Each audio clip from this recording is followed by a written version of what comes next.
Welcome to Super Dentist Practice Owner Boost Camp Speaker Training Session. So glad that you're here. We talk about what is your why. So this was the start to New Dentist Boost Camp OG #1, why we're doing what we're doing to help dentists of all ages and stages learn, laugh, and feel less alone, to help dentists of all ages and stages learn how to survive, thrive, and not cry in the real world of dentisting.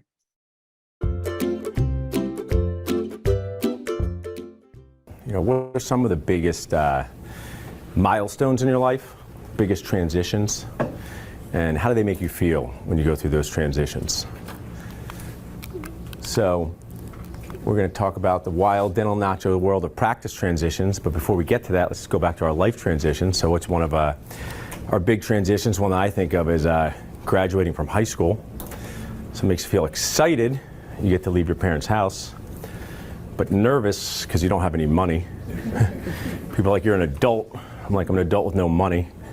It's a pretty useless adult. And you're like, I'm ready to college, don't leave my parents' house. Popular time, it was 1995 for me. I went shopping with my parents. I was like, you need a dust ruffle for your college bed. Like, I cannot show up, Mom, with a dust ruffle to college. But that's making a statement. That statement is not, I'm a super chill guy here to have fun. So I'm very concerned about dust. Someone help me put my bed skirt on. So I'm going to take that risk. So you're at college. I mean, what they ask you to do to go to college, you can only do because you want to leave your parents' house. I went to Villanova. They sent us a message midsummer. They're like, we accepted too many people, right? Like, they didn't have control over that whole entire operation.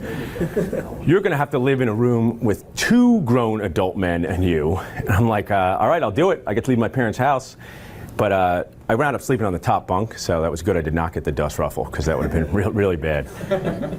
So you're in college, you graduate from there, but that makes you feel excited, you're done, but also anxious. You know, you have to get a real job for most people, but we went to dental school, so we're like, we'll delay that for a few years. Your friends had to go out and get a real job. Then you get to dental school that first day. Everyone kind of remembers the first day. I remember the first person I saw at dental school when we got out of our car, no cell phones. I'm like, that guy looks like he's going to dental school. I'm going to follow him. And you go in as like, you know, this bright-eyed person, like I'm here to learn about teeth. Dental school's like, we're going to make you cry. So, you know, it's a very different experience. But you get through that, you graduate from dental school. I mean, that is like one of the greatest, best days because, you know, you get your diploma on stage in some big ceremony, and you want to be like, I did it, dental school. I won. You do not have control over me anymore. But then, like, you gave us $400,000. There's going to be a lot of control for the next 30 years. You got to pay back these loans. So these transitions, you think about it, they make you feel excited, but also a little weird, right? Like, if you get nachos, you're just fully excited. No one also feels weird about getting nachos. It's just, so it's an interesting experience when you go through these things. Then you have some personal life transitions, like getting married. You know, that's a great day. It's also very serious. Like, we're talking about managing expectations, and I just don't think they manage your expectations for what marriage really is. Like, everyone's laughing because they're married. It's like, when you're doing it, they use these words like, you know, love, happiness, being there for each other. It's like not a full informed consent, right? It should be like, it's way more serious than that. It's like marriage is basically, it is a legal obligation to hang out with the same person for the rest of your life. They put it to you that way, you know. I think people take it more seriously. Like, I'd like to stop hanging out with this person. You're going to need to get a judge involved in that. So that's a serious thing. But all of those things put together, for me, I listed some of them here, all of those things put together, not compared to the biggest game changer of all for me, the biggest transition, and that is having another human being. So this is August 1st, 2014. We're bringing Daphne home from the hospital in her car seat there. So you go into the hospital, it's 2 people, and you leave with a whole extra person. And as you're leaving, you're like, I feel like there should be more rules to this process. I mean, I just came with 2 people, I got an extra person, like, should I be taking a test, like doing jumping jacks, Sudoku, something? But they're like, no, just take them home, take your baby home.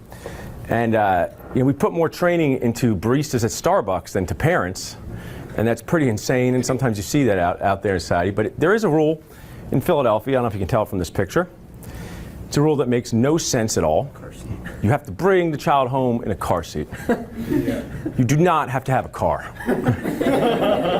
So you bring this up, And look at the child is like, it's like newborn baby frog. Your wife, that's a lot of effort they have done. I mean, Mary deserves like nachos for a long time for having a child. So like Paul, you got to strap your baby frog into this car seat, which is very difficult, into the room. That's the last thing the nurse says, just like, get on out of here. So people are just walking down Broad Street with their child back to their house. The rule makes no sense. It's like a rule from dental school. It's no sense. Like, we got these rules here.